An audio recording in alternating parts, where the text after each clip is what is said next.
Alléluia. Ce matin, on va continuer notre voyage à travers le tabernacle.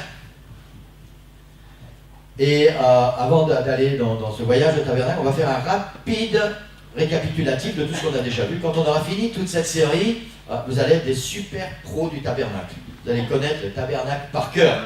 Eh bien, c'est bien, parce qu'à chaque fois, on revoit un petit peu ce qu'on a vu avant. Et on va connaître tout ça par cœur, en sachant qu'il y a plein de choses que si vous voulez aller plus profondément, vous devez voir à la maison, parce qu'on n'a pas le temps sur 30 ou 40 minutes ici le dimanche matin d'entrer dans tous les détails. Voilà, donc je vais... Ça marche, premier coup. Ah, génial. Voilà, on a vu le premier point, on a vu que le premier passage obligatoire, c'est la porte. C'est un petit peu logique. Hein. Pour entrer quelque part, il faut passer par la porte, à moins que vous soyez un cambrioleur. La porte. Le deuxième point, qui se souvient? L'autel de sacrifice. Bien, deuxième point, c'était l'autel de sacrifice, l'endroit où on s'offre au Seigneur. Troisième point, cuve d'airain, qui symbolise, Le baptême. Amen, le baptême, la repentance et le baptême par immersion au nom du Seigneur Jésus. La semaine dernière, on a vu numéro 4, Chandelier d'or. chandelier d'or. Je suis désolé, on ne voit pas très bien sur la photo, c'est la seule que j'ai trouvée. Le chandelier d'or, amen. Et aujourd'hui, la cinquième étape, c'est, on va voir ça ensemble, la table des pains de proposition. On ne va pas voir tous les détails, mais ce qui m'a semblé important en tout cas, parce que je dois faire des choix. Pour rappel, le tabernacle et le temple, les deux qui sont construits sur le même, comment je vais dire, modèle, merci, je cherchais le mot, le même modèle, comporte trois parties distinctes. Le tabernacle et le temple, trois parties distinctes. La première partie distincte, c'est ce qu'on appelle la cour extérieure, ou le parvis extérieur. Là où nous avons la porte, l'autel des sacrifices et la cuve d'airain. Le parvis extérieur. Ensuite, nous avons la partie, je vais dire, la partie centrale, qui est le lieu saint. À l'intérieur du lieu saint, pour entrer dans ce lieu saint, il y a le premier voile. Et une fois que nous sommes à l'intérieur du lieu saint, il y a, vous voyez sur le numéro 4, le chandelier d'or, qui éclaire ce lieu saint. En face, il y a ce qu'on va voir aujourd'hui, la table des pains de proposition. Au bout, juste devant le deuxième voile et le dernier voile, il y a l'autel des parfums. On va étudier ça dimanche prochain. Et dans la troisième et dernière partie, il y a le lieu qui s'appelle le lieu très saint. Il y a... Oh ben, moi, j'ai un trou de mémoire. L'arche de l'Alliance. L'arche de l'Alliance. Amen, l'arche de l'Alliance. Il faut me pardonner. Bon, voilà, parfois ça s'en va. C'est grave, hein. L'arche de l'Alliance avec le propitiatoire. Et sur ce propitiatoire, les deux chérubins. Pour ceux qui étaient là, il y a quelques années, quand on avait fait... on était parti quelques jours. Et pendant une réunion, on avait étudié ça sur le propitiatoire. Propitiatoire, ça veut dire rendre propice. Ça veut dire que quand on s'approche de l'autel du Seigneur, alors le sang du Seigneur nous couvre et ça nous rend propice pour pouvoir bénéficier de toutes les promesses du Seigneur. Ça, c'est pour un peu plus tard. Voilà, nous avons établi la semaine dernière que Jésus se met toujours en avant. Vous vous souvenez de ça, hein? Nous allons voir aujourd'hui d'autres « je suis ». Jésus, c'était un adepte du « je suis ». Je suis. Aujourd'hui, il y a encore des gens comme ça, des adeptes du « je suis ». Hein. Vous savez comment on les appelle, ces gens-là? Des fanfarons ou des prétentieux. Jésus n'était ni fanfaron, ni prétentieux. Il est le « je suis ». Amen. C'est ce qu'il affirmait être en tout cas. Et on va voir aujourd'hui encore d'autres « je suis » de Jésus. Et quand on aura fini notre voyage au travers du temple et du tabernacle, nous aurons eu la preuve et la certitude que tout se trouve en Jésus-Christ. Amen. Et c'est important, c'est pour ça que je prends le temps d'étudier sur le temple et le tabernacle, parce qu'il faut savoir où est la vraie foi. Il faut savoir où nous allons par rapport au Seigneur. Et quand on aura fini tout ça, on va pouvoir avoir la certitude dans nos cœurs que tout, j'ai bien dit tout, se trouve en Jésus-Christ. Et on pourra affirmer avec l'apôtre Paul ces paroles, car en lui, en Jésus, habite corporellement C'est pas la Bible selon saint Philippe, hein. C'est l'épître de Paul aux Colossiens. Paul, c'est le plus grand fondateur d'Église. C'est celui qui a été choisi pour apporter l'évangile à nous païens. Et voici ce que Paul nous dit. Car en lui, en Christ, habite corporellement toute la plénitude de la divinité. Amen. Pas juste une partie. Toute la plénitude de la divinité. Il dit, vous avez tout pleinement en lui, qui est le chef de toute domination et de toute autorité. Amen. Vous avez tout pleinement en lui. Et quand nous aurons fini ce pèlerinage au travers du tabernacle, alors nous pourrons affirmer haut et fort, avec certitude, sans aucun doute dans notre cœur, qu'en Christ habite toute la plénitude de la divinité. Il nous faut avoir dans nos vies, Église, des assurances, des certitudes. Nous ne pouvons pas construire une vie spirituelle sur des peut-être.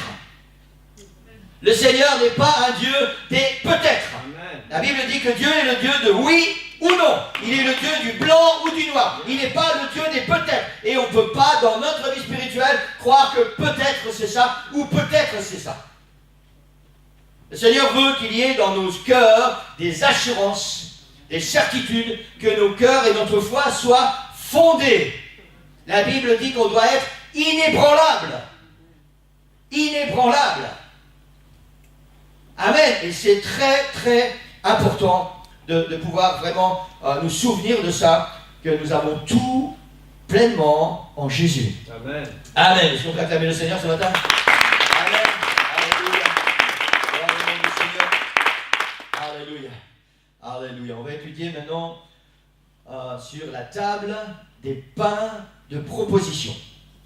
Cette appellation, je pensais à ça hier pendant que je préparais, ça peut paraître un peu étrange. La table des pains de proposition. Parfois, il y a des phrases comme ça un petit peu étranges qui sont dans la Bible, mais en fait, elles représentent ce que son nom indique. Sur cette table, il y avait des pains qui étaient proposés et qui étaient mis dans la présence du Seigneur pour un usage tout à fait particulier. Voilà. Ah, je me suis trompé de table, excusez-moi. Ça, c'est la table du souper d'hier. Non, c'était même pas la table du souper. Voilà, c'était juste pour plaisanter un peu, pour voir si vous êtes encore là avec moi ce matin. J'espère que vous allez me pardonner cette petite note d'humour. Amen, gloire au Seigneur. Alléluia, c'est fait exprès, hein. Faut pas vous inquiéter. La table des pains de proposition, comme tout le reste, a été fabriquée suivant les plans précis, donnés par Dieu lui-même à Moïse. Tout ce qui était dans le tabernacle, tout ce qui était dans le temple a été fait suivant les plans donnés par Dieu. Amen. Amen. Il faut bien se souvenir de ça, je crois que c'est très important. Moïse n'a pas fait fabriquer par les gens qui l'ont aidé des choses suivant ah bah tiens, on va faire une table et puis on va mettre des pains dessus, donc on va la faire comme ça, ou on va faire un beau chandelier. Ah bah tiens, si on faisait comme ça serait super. Non. Dieu a donné des plans. Et on a vu jusqu'à maintenant pourquoi Dieu a donné des plans précis. Parce qu'il y avait un objectif précis et particulier pour chaque ustensile dans la maison du Seigneur. C'est la même chose pour la table des pains de proposition. Je ne vais pas m'attarder ce matin sur la table à proprement parler, bien que si on étudie les détails, c'est très très intéressant. Notamment, il y a quelque chose, je ne vais pas parler de ça ce matin, mais la Bible dit qu'il y avait un rebord autour de cette table qui était haut de l'épaisseur d'une main, comme ça, à champ. Et ce rebord était prévu pour empêcher que les pains ne quittent la table. Et c'est très symbolique. Je ne vais pas parler de ça ce matin. J'ai mis une idée dans votre esprit. Si vous voulez savoir à quoi ça sert, allez vous renseigner. Amen. Gloire au Seigneur. Il ne faut pas que je fasse tout le travail pour vous non plus. Hein. Que vous puissiez travailler un petit peu. Hein. Amen. Gloire au Seigneur. Dans Lévitique chapitre 24, vous avez vu, on est arrivé à la 5e diapo. Ça fait la 5e fois que j'appuie et ça marche du premier coup. C'est génial. Amen. Lévitique chapitre 24, versets 5 à 9. Maintenant, on va parler des pains de proposition qui sont sur la table. Tu prendras de la fleur de farine, tu en feras 12 gâteaux. Chaque gâteau sera de 2 dixièmes. Tu les placeras en 2 piles, 6 par pile, sur la table d'or pur devant l'Éternel. Tu mettras de l'encens pur sur chaque pile, et il sera sur le pain comme souvenir, comme une offrande consumée par le feu devant l'Éternel. Chaque jour de sabbat, on rangera ces pains devant l'Éternel continuellement. C'est une alliance perpétuelle qu'observeront les enfants d'Israël. Ils appartiendront à Aaron et à ses fils. Ils les mangeront dans un lieu saint, car ce sera pour eux une chose très sainte, une part des offrandes consumées par le feu devant l'Éternel. C'est une loi perpétuelle. Amen. Gloire au Seigneur. J'espère que vous avez retenu les détails des versets qu'on vient de lire. Amen. Ce matin, je veux faire sortir 3 points par rapport à la lecture qu'on vient de faire et par rapport au pain de proposition. Je veux faire sortir 3 points. Je n'ai pas le temps d'en sortir plus. Le premier point, c'est que la Bible dit que le sacrificateur vivait des pains de proposition. C'est sa nourriture.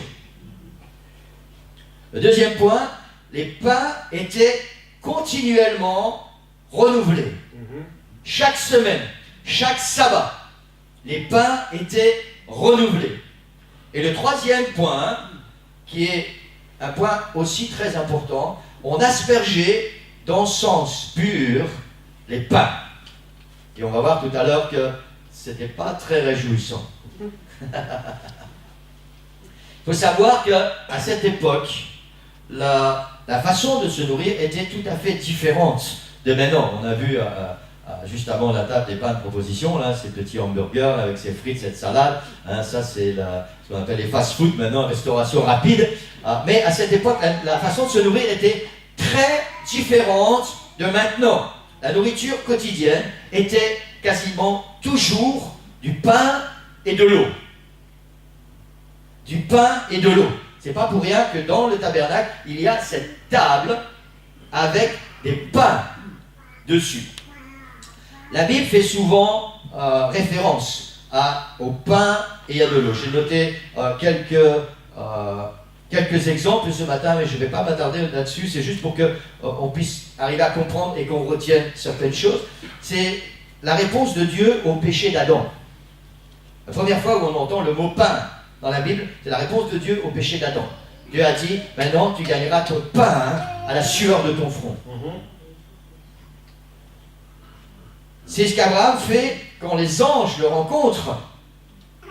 Quand ils viennent parler avec Abraham avant d'aller détruire Sodome et Gomorrhe.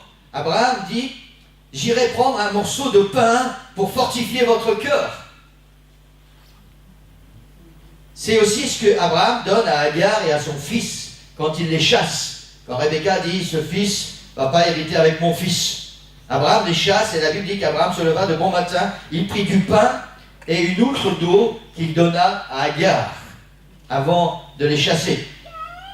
C'est la seule nourriture qui restait en Égypte pendant les 7 années de famine. Les gens venaient voir Joseph pour avoir de la farine, du blé, pour faire du pain. C'est la nourriture que le peuple d'Israël a mangé pendant 40 ans dans le désert. La manne, le pain des anges. C'est une promesse de délivrance de Dieu pour son peuple. Le Seigneur vous donnera du pain dans l'angoisse et de l'eau dans la détresse. Le Seigneur n'a pas dit, je vais vous donner un bon steak, frites, salade. Je vais vous donner du pain dans l'angoisse et de l'eau dans la détresse. Le pain et l'eau sont hautement symboliques. Symboliques. Amen. C'est aussi un des moyens que Satan a utilisé pour tenter Jésus. Après que Jésus ait jeûné pendant 40 jours et 40 nuits, il a dit à Jésus, mais si vraiment tu es Dieu, ordonne à ces pierres qu'elles deviennent des pains. Le pain, c'est quelque chose de hautement symbolique. Aujourd'hui encore, dans certains pays, dits pays pauvres, la seule nourriture et la seule boisson, c'est le pain et l'eau. Et ces gens sont très contents d'avoir du pain à manger et de l'eau à boire. C'est vraiment très symbolique et ce sont leurs seuls moyens de survie. Amen. On revient au premier point. Les sacrificateurs vivaient des pains de proposition. Amen. Petite parenthèse. Je me souviens d'une sœur qui a traversé notre église, elle est venue, elle est partie, et son seul sujet de réjouissance, quand elle est arrivée dans notre église, elle a téléphoné à sa mère, tu sais quoi, le pasteur c'est génial, il travaille. Elle était tellement fière que le pasteur travaillait. Elle n'avait rien compris à l'enseignement de la parole du Seigneur. Les sacrificateurs vivaient des pains de proposition. Je ne vais pas ce matin faire le mendiant, vous dire vous devez donner la dîme parce que vous devez me nourrir, je vais prendre un salaire. Non, non, non. Je ne vais pas parler de moi ce matin, on va parler de tout à fait autre chose. On va parler d'une nourriture spirituelle. Mais je crois que c'est important de comprendre tout ce que la Bible dit. Le sacrificateur vivait des pains de proposition. Après que les pains aient été présentés dans le lieu saint pendant 7 jours, dans la présence du Seigneur, alors ces pains étaient enlevés et ils devenaient la nourriture des sacrificateurs. Ces pains venaient, on ne va pas oublier ça, directement de la présence de Dieu. Et c'est la nourriture que Dieu donnait à ceux qui faisaient son service. C'est la nourriture de Dieu. Les pains étaient ce que Dieu donnait aux sacrificateurs. La Bible dit que les sacrificateurs tiraient leur force et leur vigueur des pains de proposition. Retenez bien cette phrase, elle va être importante un peu plus tard, on doit se souvenir de ça. Les sacrificateurs tiraient leur force et leur vigueur des pains de proposition. Amen. Le deuxième point qu'on a vu, les pains étaient continuellement renouvelés. On a tellement de choses à dire là-dessus. Donc encore là j'ai dû faire des choix. Peut-être, mais tu aurais dû parler de ça, tu aurais dû parler de ça. Peut-être, mais on va parler des choix que j'ai faits ce matin. Les pains étaient continuellement renouvelés. La particularité du pain, surtout en Belgique, hein, c'est pas une critique, mais désolé, mais en Belgique, le pain, c'est 0. Hein. C'est vrai, hein. Acheter du pain aujourd'hui, demain c'est déjà à moitié sec, après-demain c'est dur. À moins qu'il faut faire du pain grillé, sinon c'est... Ou alors il faut le congeler et le ressortir tous les jours. Mais moi j'aime pas le pain congelé.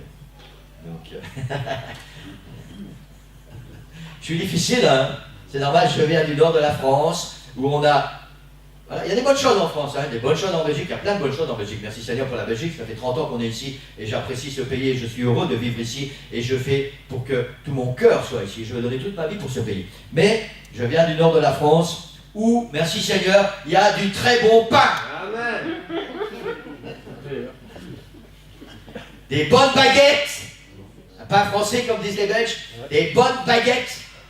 Mon pain préféré, c'est le tollé. C'est un pain blanc et c'est fait de façon carrée et c'est cuit, je sais pas, mais quand ça sort du four, c'est un peu carré, comme ça un peu plus long. Mais à l'intérieur, c'est pas seulement de la farine et de l'eau. Hein. Il y a plein de trucs, il y a des matières grasses. Pas bon pour le régime, j'en conviens, mais tellement agréable au palais. Amen. Amen. Dans le nord de la France, on sait faire du bon pain. C'est pas partout en France. Hein.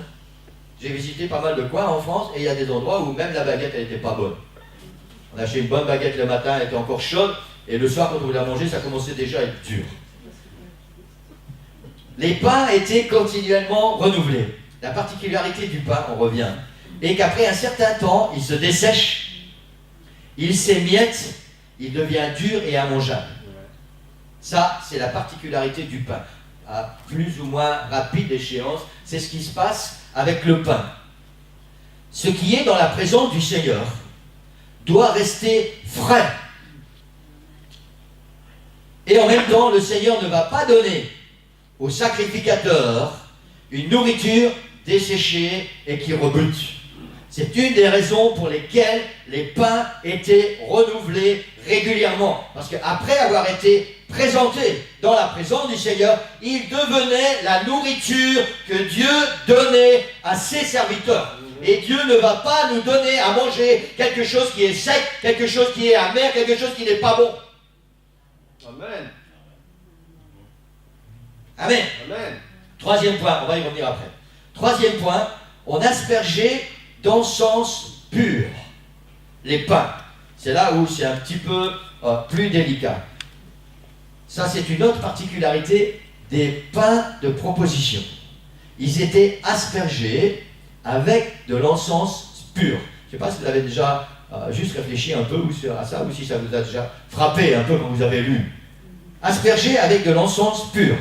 La Bible dit que cela était symbolique, c'est ce qu'on a lu tout à l'heure, d'une offrande.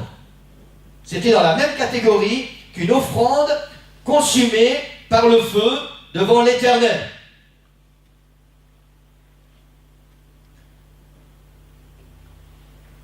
On va voir après que l'encens qui était aspergé sur les pains de proposition donnait à ce pain un goût amer. Donnait à ce pain un goût amer. Et pourtant, c'est la nourriture que Dieu donnait aux sacrificateurs. Alors, est-ce que Dieu est tellement... comment je vais dire ça? Parce qu'il a dû payer un prix tellement élevé pour nous sauver. Il dit, bon, maintenant, je vais leur faire payer un prix. Je vais leur donner de la nourriture, mais ça va être amer. Comme ça, ils vont se souvenir toujours que j'ai dû payer un prix. Non, non, non, non. Le Seigneur ne fait rien pour, se venger ou quoi que ce soit. Et c'est une signification très importante, le fait qu'on aspergeait d'encens pur les pains de proposition. On va voir cela encore un petit peu plus loin. Tout cela nous amène naturellement, et comme chaque dimanche, depuis quelque temps, à l'église. Et donc à chacun de nous. Tout ce qui se trouve, aussi bien dans le temple que dans le tabernacle, est symbolique de Jésus-Christ et de l'église. Amen. Amen. Symbolique de Jésus-Christ et de l'église. On a déjà parlé des affirmations de Jésus et on va y revenir encore un peu plus loin. On va passer à la prochaine vidéo. Jésus dit encore, je suis. Encore une des affirmations de Jésus. Jésus dit, je suis le pain de vie. Il est en train de parler avec une foule très nombreuse et ces gens veulent savoir qui est Jésus, ils veulent savoir les miracles qu'il fait, de où ça vient, quelle est l'autorité qui l'anime, pourquoi il se prend pour quelqu'un, et ils disent à Jésus, mais nous on veut savoir, parce que toi tu te prends pour quelqu'un, mais tu es qui en réalité? Et Jésus dit, encore une fois, il s'affirme, il prend une certaine autorité, et il dit, je suis le pain de vie. Ça c'est au verset 35.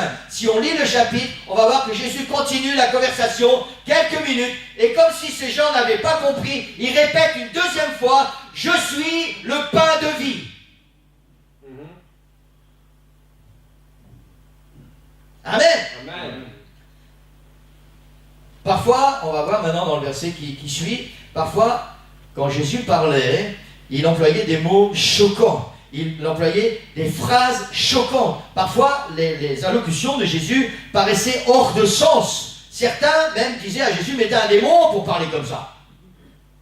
Quelqu'un de normal ne peut pas parler comme toi. C'est ce que certaines personnes pensaient par rapport à ce que Jésus disait. Jésus dit, je suis le pain vivant qui est descendu du ciel. Et voilà une de ces allocutions tellement étranges. Si quelqu'un mange de ce pain, il dit, je suis le pain. Si quelqu'un mange de ce pain, il vivra éternellement. Et le pain que je donnerai, c'est ma chair que je donnerai pour la vie du monde. On peut comprendre. Essayez d'imaginer, nous connaissons la Bible, nous connaissons la parole du Seigneur. On a déjà entendu parler de ça, même si on n'a pas tout compris. Hein. Mais pour ces gens, Jésus vient et dit, je suis le pain de vie. Pour les Juifs, c'était un symbole. Ils savaient très bien ce que c'était le pain. Jésus dit, je suis, moi, le pain de vie. Ce pain qui est présenté dans le temple, je suis le pain de vie, et c'est mon corps que vous devez manger. Certainement, il y a des gens qui auraient pu dire, mais Seigneur, on n'est pas des cannibales. Essayons d'imaginer ce que ces gens à qui Jésus parlait pouvaient ressentir. Jésus est en train de leur dire, vous devez me manger. C'est fou, hein, sur les là. Nous, on est habitués avec ça. Mais ces gens, c'était des paroles presque hors de sens.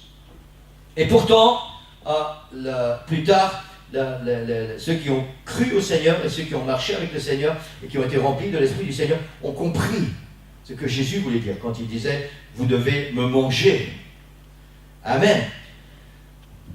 Si nous lisons attentivement l'évangile de Jean, nous allons découvrir, et je vous encourage à faire, à lire et relire encore l'évangile de Jean, nous allons découvrir que cette nourriture dont Jésus parle quand il dit « Je suis le pain de vie est la parole de Dieu », appelée communément la Bible, pour nous aujourd'hui.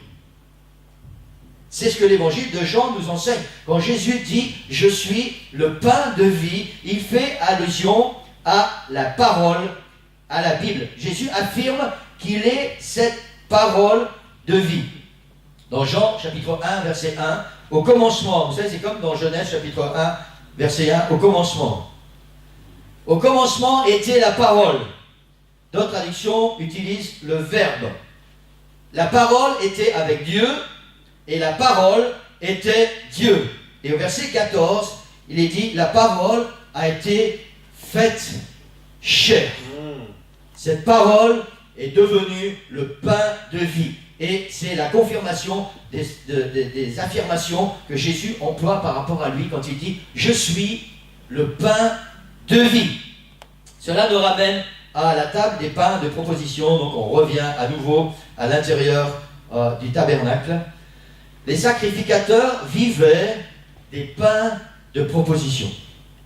On a établi il y a quelques semaines, si vous vous souvenez, vous êtes attentifs, que à cause de la nouvelle alliance, nous sommes tous, enfants de Dieu, devenus des sacrificateurs pour Dieu. Ah, je suis rassuré, le pasteur ne va pas nous demander des sous ce matin.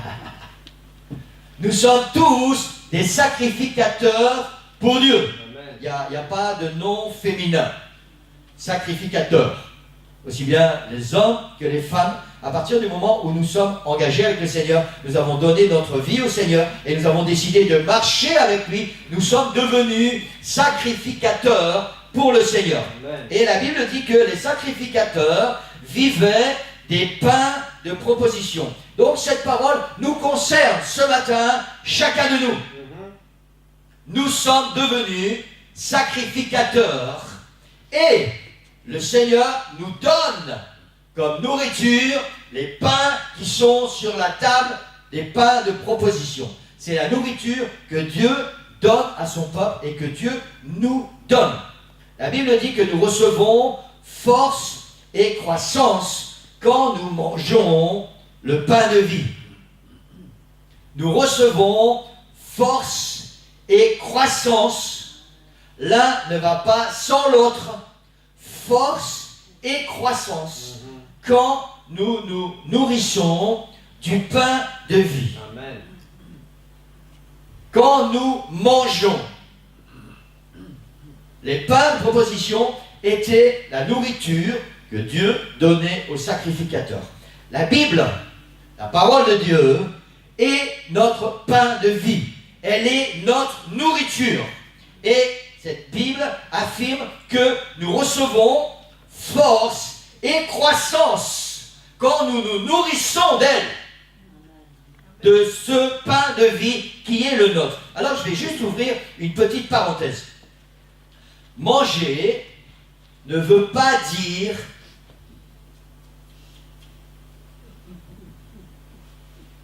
tout le monde a compris? Manger, c'est manger. Hein? Je ne sais pas quel est votre plat préféré.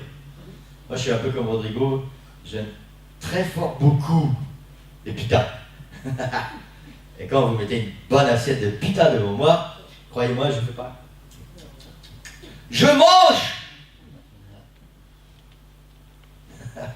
pas vous demander c'est quoi votre plat préféré, sinon on est encore là dans le milieu de l'après-midi. Mais voilà, manger ne veut pas dire mettre à la bouche pour goûter si c'est bon. Et ça, c'est très symbolique, l'Église. La Bible, la parole de Dieu, est notre nourriture. Elle est le pain de vie. Amen. Ça veut dire que nous devons nous nourrir de cette parole. Nous devons la manger. Elle doit entrer à l'intérieur et c'est elle qui va nous donner la force et la croissance spirituelle. Amen. Amen. Nous recevons notre force et notre vigueur spirituelle dans la présence de Jésus et au travers de sa parole.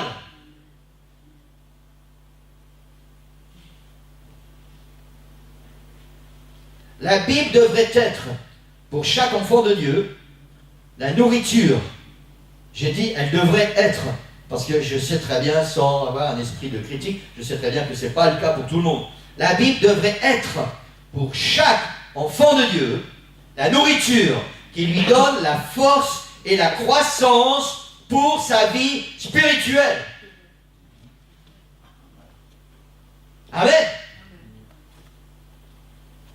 Il n'y a pas 36 solutions pour devenir adulte spirituellement. La parole de Dieu doit être notre nourriture. Elle affirme aussi qu'en plus d'être le pain de vie, elle est la lumière du monde. Et donc, a fortiori, notre lumière. Amen. Dans le psaume 119, il est dit, ta parole est une lampe à mes pieds et une lumière sur mon sentier. On a parlé du tabernacle, du chandelier, merci, la semaine dernière, qui est cette lumière qui nous éclaire et que nous devons devenir cette lumière qui éclaire. Et parallèlement, les pains de proposition, cette nourriture qui est pour nous, enfants de Dieu, la parole de Dieu, la Bible, non seulement elle est un pain, elle est le pain de vie, mais elle est aussi la lumière qui va nous guider et qui va nous éclairer. Amen. Amen. Deuxième point, les pains de proposition étaient continuellement renouvelés. Et je crois qu'on doit vraiment nous attarder un petit peu sur ce point. Les pains de proposition étaient continuellement renouvelés. La parole de Dieu, notre pain de vie, doit être sans cesse renouvelé dans notre vie. Je ne sais pas si quelqu'un a les mêmes habitudes que moi. J'essaie tous les ans de lire au moins une fois la Bible en entier. Je ne peux pas tout retenir, mais par principe, je veux tout lire au moins une fois par an. Et parce que vous savez pourquoi je fais ça? Parce que j'ai découvert il y a quelques années que la Bible dit que quand on est occupé à discuter avec quelqu'un, je ne sais plus comment c'est marqué exactement, mais alors c'est l'esprit qui remet dans notre esprit ce qui est écrit dans la parole. Et je me suis dit que même si moi je n'ai pas fait attention, pour que l'esprit me le remette en mémoire, il faut que je l'ai déjà lu. Alors j'ai dit, alors je dois lire la Bible. Donc j'essaye tous les ans de lire une fois la Bible en entier, mais ça ne me suffit pas, ce n'est pas une nourriture pour moi. La parole du Seigneur doit être renouvelée constamment dans ma vie. Chaque jour, je dois faire que la Bible soit une nourriture. Ça veut dire pas simplement je vais faire la vie, merci Seigneur pour la journée, et hop, je pars au boulot. Non, non, non. La parole de Dieu doit être chaque jour dans ma vie une nourriture. Ça veut dire que je dois aller y puiser quelque chose qui va devenir ma force et ma vigueur. Chaque jour renouvelé. Amen. Amen. Amen. Amen. Nous devons chaque jour nous nourrir de la Bible et de la présence du Seigneur, puisque c'est notre nourriture spirituelle.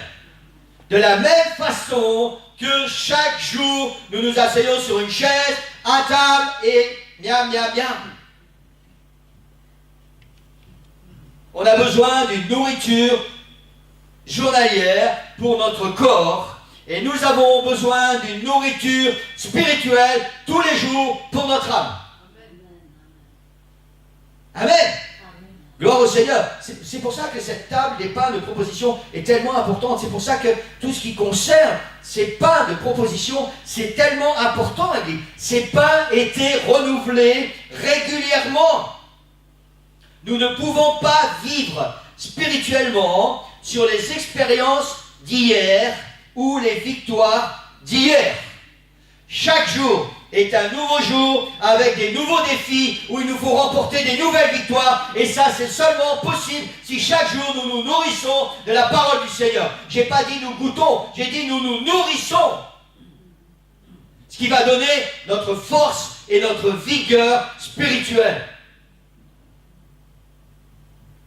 J'ai découvert, après 57 ans, ça vous savez mon âge maintenant, mais bon, il n'y a que les filles qui disent pas leur âge. Moi, ça ne me fait rien du tout. J'ai découvert après 57 ans que le même verset, chaque fois que je le lis, j'y trouve quelque chose que je n'avais pas vu encore. Amen. Une nourriture puissante. Chaque fois que je lis un verset, j'ai déjà lu une fois, 2 fois, 3 fois, 5 fois, 10 fois, je découvre quelque chose de différent. Mais seulement à condition que je m'approche de la parole en ayant envie qu'elle devienne une nourriture pour mon âme. Si je ne fais que lire, je découvre rien. Mais la Bible est tellement riche. Cette parole est vraiment une nourriture. La parole de Dieu est vraiment le pain de vie dont nous avons besoin, Église. Et c'est très important que nous puissions nous nourrir chaque jour. Les pains étaient renouvelés régulièrement. Amen. Je dis pour ceux qui étaient à la prière, on a parlé brièvement que le Seigneur n'a pas fini de travailler avec nous. Le Seigneur n'a pas fini de s'attendre à nous. Le Seigneur n'a pas fini de vouloir nous utiliser pour accomplir des grandes choses. Amen. Il a encore plein de projets pour nous. Le Seigneur n'a pas fini d'avoir des visions pour nous. Et pour que nous puissions entrer dans ces visions, il faut que nous puissions être nourris de sa parole. Amen. Parce que c'est sa parole qui va nous donner la force, c'est sa parole qui va nous aider à être debout pour que nous puissions entrer dans les plans de Dieu. Et c'est très important de nous souvenir de ça, Église. Le Seigneur a plein de projets pour son peuple. Il a plein de visions pour son peuple. Il a plein de choses qu'il veut faire avec nous. Yes. Amen. Mais il faut juste que nous soyons matures spirituellement, que nous soyons adultes spirituellement, que nous soyons nourris de sa parole, qui est le pain de vie. Amen. Amen. Troisième point. On aspergeait d'encens pur les pains de proposition. L'encens qui était aspergé sur les pains leur donnait, on a vu ça tout à l'heure, leur donnait un goût amer. Mais amer ne veut pas dire immangeable ou pas bon.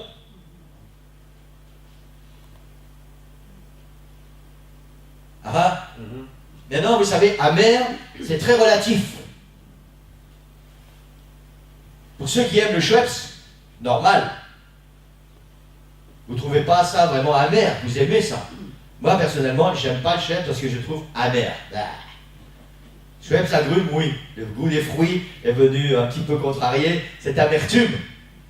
Mais le mot amer, c'est très relatif. Et amer ne veut pas dire immangeable ou mauvais. Amen.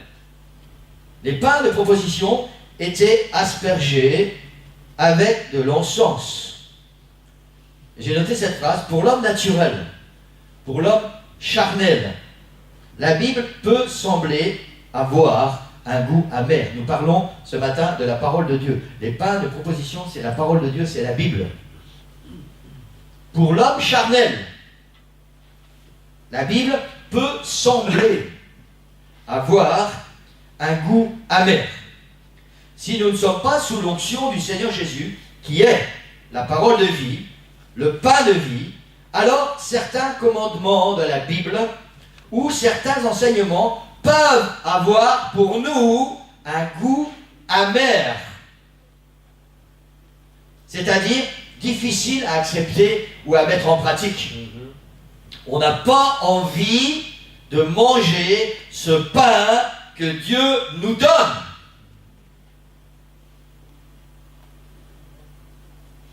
Les pains de proposition étaient la nourriture donnée à Dieu pour les sacrificateurs. Ces pains leur donnaient la force et la vigueur.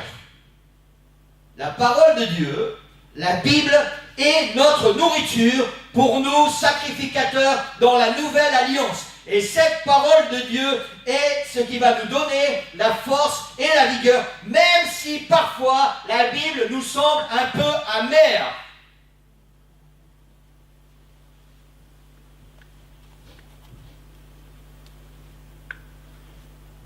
Les sacrificateurs n'avaient pas beaucoup d'autres choix que de manger les pains de proposition.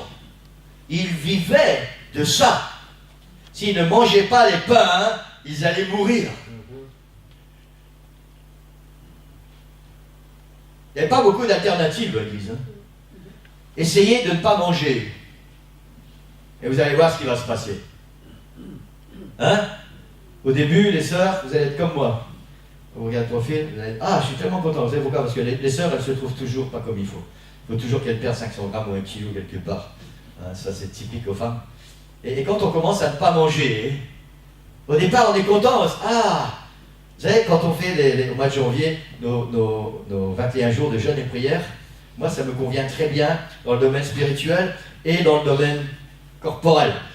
Parce que ça m'aide aussi à pouvoir rentrer à nouveau dans des pantalons dans lesquels je ne savais plus rentrer. Mais essayons de faire durer ça. Essayez de rester sans manger. Qu'est-ce qui va se passer? Les gens qui ne mangent plus finissent par mourir. Essayons de ne pas manger la nourriture que Dieu nous donne.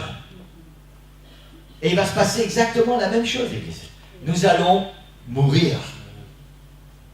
Nous ne pouvons pas vivre spirituellement sans nous nourrir spirituellement. Et notre nourriture, le pain de vie, c'est la parole de Dieu. Amen. Et même si cette parole, parfois, nous semble amère. J'ai prêché il y a quelques mois sur les commandements du Seigneur. Parfois, on pense que, parce que ça s'appelle commandement, dans notre vocabulaire moderne, commandement, on n'aime pas entendre ce mot. Hein, parce que c'est quelqu'un qui donne des ordres, et il y a la soumission, il y a l'obéissance, on n'aime pas, il y a une mauvaise connotation dans nos oreilles. Mais on avait vu que les commandements du Seigneur, en fait, ce n'est pas des commandements, ce sont des règles à suivre pour notre bien-être. Et même si la parole de Dieu, parfois, nous semble amère, nous avons besoin de cette amertume parce qu'elle va produire en nous une source de vie quand nous allons manger ce pain de vie et elle va nous conduire jusque dans la vie éternelle. Parce que c'est le pain que Dieu nous donne. L'Église moderne a tendance à souvent trouver que le pain de vie est amer. Et je sais de quoi je parle en tant que pasteur. Tout ce qui nous convient, dans la bonne nourriture que le Seigneur nous donne, tout ce qui nous convient, toutes les choses avec lesquelles on est d'accord. Ah, miam, miam, miam, miam, qu'est-ce que c'est bon! Hein? Et là, non, ça je ne veux pas manger, je n'ai pas envie, c'est amer. Hein? Et on va dire, ah, ça c'est bon, Seigneur, merci pour ta parole, elle est la vérité sur mon sentier. Vous connaissez ce chant? Pareil, je veux me laisser guider. Et on continue. Ça doit pas être bon. Hein. Ah, non, ça, je ne vais pas manger. Mais c'est toujours la même parole. Alors la question est celle-ci, l'Église. Est-ce que nous avons l'autorité de choisir quelle parole, la parole de vie, nous pouvons accepter ou refuser?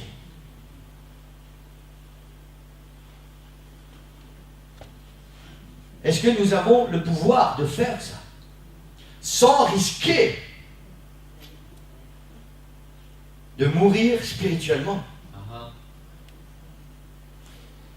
Est-ce que nous pouvons oser dire, mais Seigneur, la parole que tu me donnes à manger, elle n'est pas bonne. J'aime pas. Ça veut dire que le Seigneur, qui est un Dieu d'amour, nous donne des choses qui sont mauvaises. Ça veut dire que même s'il se prétend être le Dieu d'amour, alors il ne nous aime pas parce qu'il nous donne des mauvaises choses à manger. C'est ce que Jésus parlait. Il dit, vous qui êtes mauvais, est-ce que vous allez donner des mauvaises choses à vos enfants? Non. Alors à plus forte raison, votre Père Céleste va-t-il vous donner des bonnes choses? Amen. Est-ce que nous pouvons croire que la parole du Seigneur, qui est le pain de vie, il y a quelque chose de mauvais? Est-ce qu'on peut choisir? Je vais revenir à la pita. Quand on va à la pita, souvent il y a du maïs, et puis il y a des olives. Vous savez, les olives, j'aime pas. Et le maïs, j'ai toujours pensé que c'était pour les poules. Alors je trie dans l'assiette. Merci Seigneur parce que ma femme aime et le maïs et les olives. Comme ça, rien ne se perd. Mais ça, c'est une nourriture charnelle, je vais dire. Et je peux me permettre de trier. Mais la nourriture spirituelle, la parole de Dieu, je ne peux pas me permettre de trier. Ça, j'aime bien, ça, j'aime pas. Ça, j'aime pas. Tiens, chérie, ça, c'est pour toi. Ça, c'est pour moi. Hein? C'est pas possible. C'est pas possible. C'est la parole de Dieu et c'est le pain que Dieu me donne. C'est la nourriture que Dieu me donne. Amen. Amen. Amen. Et je crois que c'est important, Église, pour aller plus loin dans la vie, de toujours nous souvenir. Oui, c'est dur, hein? Pour aller plus loin dans la vie, de toujours nous souvenir que nous n'avons pas le droit de choisir la nourriture que Dieu nous donne, si on en veut ou si on n'en veut pas, sans risquer de perdre notre salut. On a le droit, on a tous les droits, vous savez. En fait, on n'a pas tous les droits, mais on les prend. On a le droit de dire non, Seigneur, ça, j'aime pas. Ça, oui, j'aime bien, Seigneur. Ça, c'est une bonne promesse, c'est une promesse de bénédiction. Vous savez, aux États-Unis, il y a des prédicateurs, on appelle ça une nouvelle génération, prédicateurs qui prêchent la prospérité. Ces prédicateurs, d'ailleurs, je me demande si je ne vais pas faire ça. Je vais partir aux États-Unis et je vais prêcher la prospérité. Ils sont très riches. Ils ont des grandes maisons, des grosses voitures, des gros comptes en banque. Ils sont très riches. Ils prêchent la prospérité. Les chrétiens aiment entendre ça. Oh, tu vas être riche, tu vas être riche, tu vas être béni, tu vas avoir plein de choses. Et ils donnent plein d'argent.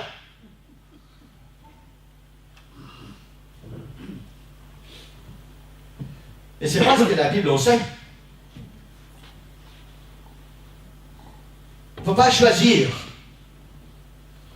dans la Bible, dans le pain de vie, dans la parole que Dieu nous donne, ce qu'on aime et ce qu'on n'aime pas.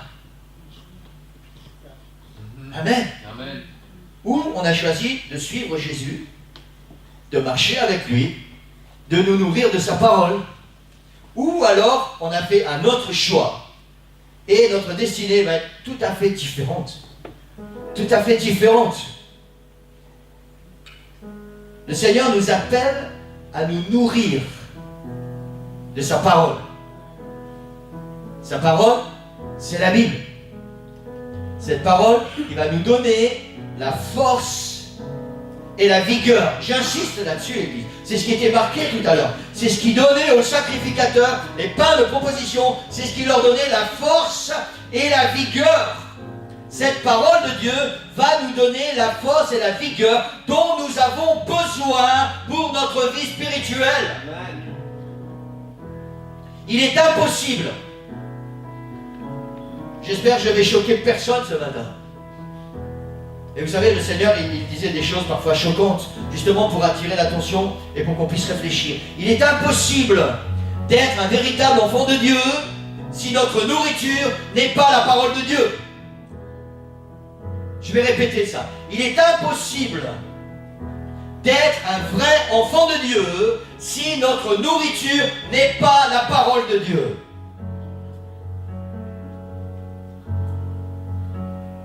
Nous ressemblons à un enfant de Dieu, mais nous ne sommes pas un enfant de Dieu. C'est dur. Nous sommes ce dont nous nous nourrissons, Église. Vous n'allez pas aimer la suite. Si notre nourriture est le monde, nous sommes des enfants du diable. Oh, pasteur, attention, parce que là, tu vas très loin. Je vais répéter ce que je viens de dire. Si notre nourriture est le monde, nous sommes des enfants du diable. Je répète et j'affirme. Ce dont nous nous nourrissons va faire de nous ce que nous allons devenir. Si nous nous nourrissons du monde, je suis désolé, mais la Bible dit que Satan a été précipité sur le monde et le monde lui appartient.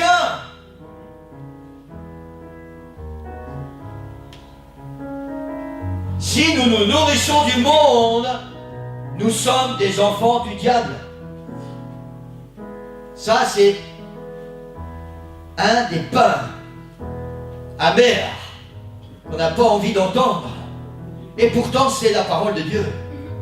Jésus a dit, je suis le pain de vie. Il est le seul pain de vie. Il est la seule nourriture qu'un enfant de Dieu doit pouvoir manger. La seule nourriture, le seul pain de vie.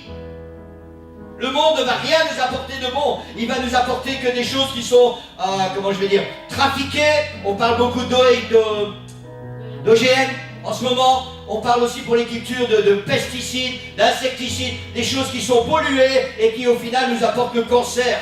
Ça, c'est ce que le monde et sa nourriture vont nous donner. Si nous sommes enfants de Dieu, nous devons nous nourrir de la parole de Dieu. Mais on ne doit pas s'arrêter là, Église. Cette nourriture doit être renouvelée chaque jour. La parole de Dieu, le pain de vie, doit être renouvelé en nous, enfants de Dieu, chaque jour pour qu'elle reste fraîche et source de vie à l'intérieur. Quelqu'un m'a dit un jour, un chrétien, je vais dire de grande renommée, m'a dit, il m'arrive de rester plusieurs jours sans lire la Bible et sans prier, sans que j'en ai honte. Et pourtant j'ai une grande bouche, hein, j'ai réponse à tout. Hein. J'ai pas su quoi répondre. J'ai été... Quelqu'un qui est un exemple. Il m'a dit ça. Et il n'a pas honte. Plusieurs jours. Essayez de rester plusieurs jours sans manger, sans boire. Et vous allez voir que votre force et votre vigueur vont très vite s'en aller. On ne parle pas ce matin de... Souvent j'emploie cette expression de lire la Bible. Je ne parle pas ce matin de lire la Bible. On parle d'une nourriture. C'est-à-dire, on parle de non seulement lire la Bible, mais de lire ce qui est écrit entre les lignes et de dire, Seigneur, je veux me nourrir de ta parole. Il faut qu'elle soit une nourriture pour mon âme. Pas seulement lire la Bible. Vous savez, c'est trop facile. Si le matin, pour apaiser notre conscience, voilà, prends la Bible. Ah, aujourd'hui, c'est le psaume 119. Oh non, c'est trop long. On va prendre le psaume 117. Vous savez que c'est le plus court chapitre de la Bible, psaume 117, 2 versets. Merci Seigneur pour ta parole. Bénis la journée. Protège-moi. Prends soin de ma famille. Amen. Certains chrétiens pensent que c'est ça le pain de vie. Mais c'est pas ça, Église. Le pain de vie, c'est, on a lu tout à l'heure la méditation pour cette semaine. Glorifiez-vous de son saint nom. C'est facile de lire ça. Mais qu'est-ce que ça veut dire, glorifiez-vous de son saint nom? Alors on va sur les genoux, on dit, Seigneur, qu'est-ce que tu veux me dire par ta parole? C'est quoi la nourriture là? C'est quoi la nourriture? Et on va se laisser nourrir de la parole du Seigneur. On va manger la parole du Seigneur et elle va devenir en nous force et vigueur. Pourquoi tellement de nos chrétiens aujourd'hui sont-ils des chrétiens du dimanche? C'est pas une critique, Église, c'est une constatation. Ouvrez les yeux et regardez ce qui se passe autour de vous. Pourquoi les chrétiens aujourd'hui sont trop souvent des chrétiens du dimanche? Parce qu'on ne se nourrit pas de la parole du Seigneur. On la lit, c'est quelque chose de superficiel et on a apaisé notre conscience et après on peut aller faire tout ce qu'on veut dans le monde pendant la journée. La table des pains de proposition était un passage obligatoire pour le sacrificateur. Il était le pain que Dieu lui donnait et où il devait trouver sa force et sa vigueur. Nous ne pouvons pas, Église, trouver notre force et notre vigueur spirituelle si nous ne nourrissons pas de la parole de Dieu.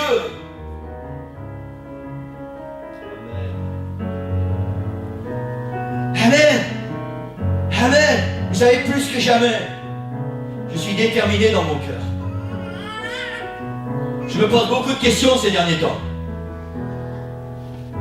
Quant à l'orientation que je dois continuer de prendre, je me pose beaucoup de questions. Il y a une chose que je peux faire, et je pense qu'il va réjouir quasiment tout le monde. C'est arrêter de prêcher. On doit se nourrir de la parole de Dieu. Je vais changer de façon de prêcher. Je vais dire, lis ta Bible et prie un peu chaque jour. Et après, fais ce que tu veux. Je vous promets, dans quelques mois, notre église est trop petite. Elle est trop petite. Parce que c'est ce que le monde veut entendre. C'est ce que les chrétiens modernes veulent entendre. On n'a plus envie que le Seigneur dise, j'ai mis de l'encens sur ta nourriture. Il y a quelque chose d'amer. Il y a quelque chose que je veux que tu fasses. Et si ça te plaît ou si ça te plaît pas, c'est ma parole, c'est ma volonté. Et c'est ce qui va te donner la force et la vigueur. Amen. Amen. Amen. Amen. Je ne suis pas là pour entrer dans les détails ce matin, Église. Et je crois que chacun de nous, à l'intérieur de notre cœur, nous savons très bien quel est ce pain amer que nous ne voulons pas manger. Et pourtant nous savons que c'est la nourriture du Seigneur. C'est le pain que Dieu nous donne. Mais on dit, Seigneur, tu sais quoi, celui-là, c'est pour demain. En espérant que demain, on pourra encore dire c'est pour demain. Et qu'il va bien arriver un jour où le pain va être rassis, dur. Et on dira, tu vois, Seigneur, maintenant il est trop dur, je ne peux plus le manger.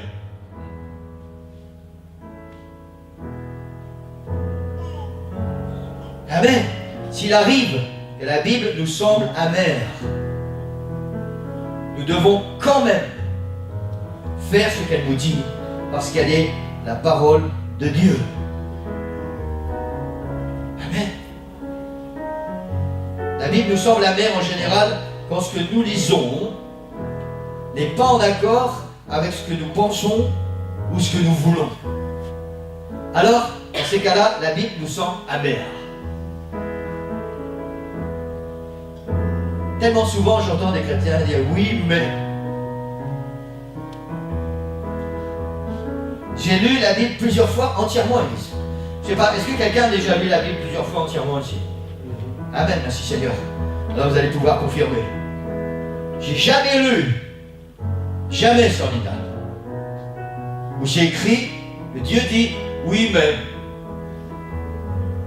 Nulle part. Nulle part.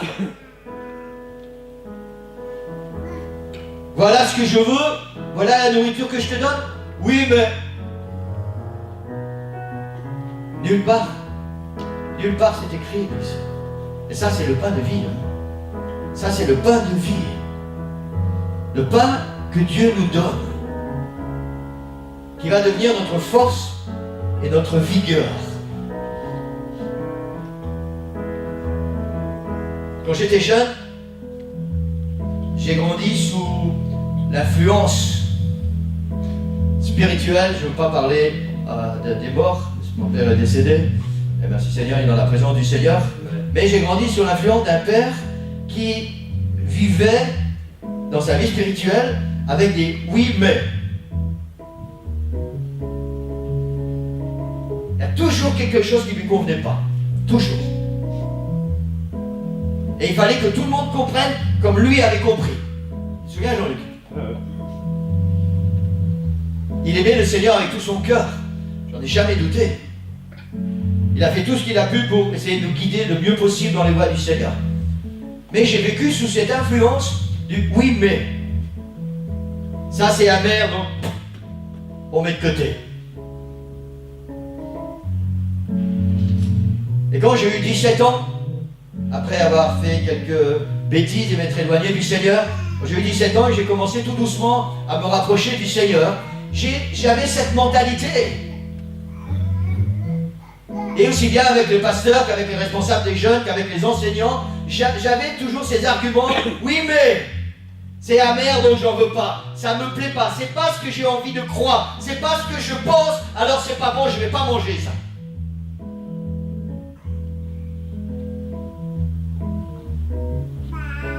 Et quand j'avais 22 ans, je ne vais pas de nouveau vous raconter mon témoignage. Quand j'avais 22 ans, un jour, pendant un culte, j'ai fermé les yeux et j'ai dit, Seigneur, c'est quoi le pain que tu veux me donner à manger? Et à partir de ce jour, Église, j'ai arrêté de dire oui, mais. Je ne suis pas parfait. C'est pas parce que le Seigneur me demande de faire des choses que tout de suite, ok Seigneur, j'arrive. Non, non, non. Il y a des fois où je dois me battre contre moi-même. Il y a des fois où je dois me battre contre mes pensées, contre ce qui est à l'intérieur, contre des choses que j'aurais pu comprendre d'une autre manière, que Dieu veut que je comprenne. Mais j'ai décidé que quoi qu'il arrive, peu importe le goût que la parole du Seigneur va me donner, je vais m'y conformer, je vais la manger. Amen. Et c'est très important pour nous, Église. C'est très important pour nous. Qu'est-ce qui est le plus important dans ma vie? Ce que je pense et ce que je veux, ou ce que la Bible me dit de faire?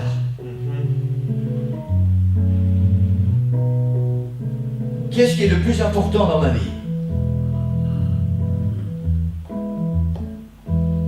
Et je crois que c'est important de nous poser cette question. Et je vais terminer. Le psalmiste a dit, je serre ta parole dans mon cœur afin de ne pas pécher contre toi. David a dit ça. Je serre ta parole dans mon cœur afin de ne pas pécher contre toi. David avait réalisé que tout ce qui est dans la loi de Dieu, c'est le pain de vie. Et il a réalisé aussi que s'il ne fait pas ce que le pain de vie demande, alors il pêche contre Dieu. Et c'est pour ça qu'il dit, je serre ta parole dans mon cœur pour ne pas pécher contre toi. Et le dernier verset qu'on va lire aujourd'hui, c'est le premier chapitre, le premier psaume. Il dit, heureux l'homme qui ne marche pas selon le conseil des méchants, qui ne s'arrête pas sur la voie des pécheurs, qui ne s'assied pas en compagnie des moqueurs, mais, et je vais m'arrêter sur cette phrase, mais qui trouve son plaisir dans la loi de l'Éternel et qui la médite jour et nuit. Amen. Heureux l'homme qui trouve son plaisir. Est-ce que nous trouvons du plaisir, Église, quand nous ouvrons la parole du Seigneur et quand nous commençons à nous nourrir de cette parole? Est-ce que nous disons, oh Seigneur, qu'est-ce que ta parole est bonne à mon âme? Heureux l'homme qui trouve son plaisir dans la loi de l'Éternel. Et il continue, c'est pas fini, hein, et qui la médite jour et nuit. Jour et nuit. On va chercher tout ce qui est mangeable dans la parole du Seigneur, parce qu'il y a toujours quelque chose qu'on n'a pas encore découvert et qui est tellement bon pour nous donner la force et la vigueur. Heureux l'homme. Ça veut dire, Église, que, à l'inverse, quelqu'un qui n'a pas son plaisir dans la loi de l'Éternel, quelqu'un qui ne médite pas la parole du Seigneur, n'est pas heureux. Et ne peut pas être heureux. Parce que c'est la clé. C'est la clé. Je voudrais qu'on puisse tous se lever ce matin. J'allais dire ce soir. Le Seigneur nous parle ce matin, l'Église. Je ne vais pas citer les noms et je ne veux pas entrer dans les détails. Beaucoup de personnes nous ont quittés et nous quittent encore récemment parce qu'elles trouvent certains pains de propositions amères. Des choses qu'on n'a pas envie d'entendre. Je fais partie de la catégorie des gens, quand j'étais jeune, qui prenaient son plaisir à contrarier la parole du Seigneur sans vouloir la méditer. C'est-à-dire sans chercher à la comprendre.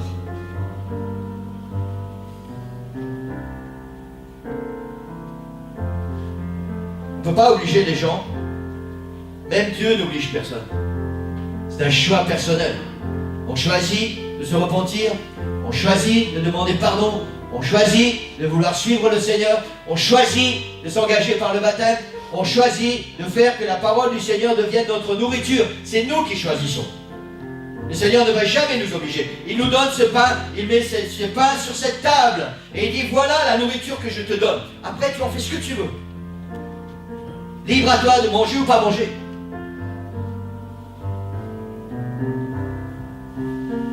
La Bible dit, heureux l'homme qui trouve son plaisir dans la loi de l'Éternel, et j'insiste, et qui la médite jour et nuit.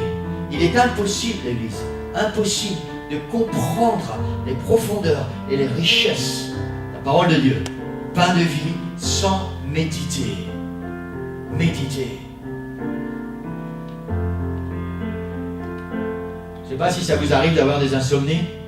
Et ce que vous faites pendant ces insomnies. Ça m'arrive pendant mes moments d'insomnie de méditer sur la parole du Seigneur. Essayer de découvrir des choses que je n'ai pas encore découvertes. Amen. On est libre, Église. On est libre de choisir, de manger ou pas la parole du Seigneur. J'ai eu l'idée récemment, je pense que ça vient du Seigneur, et dès que cette série est terminée, je vais vous engager dans autre chose, et on va parler un peu de l'histoire de l'Église. Tous ces réformateurs, toute cette Église primitive, ensuite ces gens qui sont venus polluer l'Église, détruire ce que Dieu a donné, et ensuite tous ces hommes qu'on appelle des réformateurs, et qui sont venus pour remettre à leur place les pains de proposition.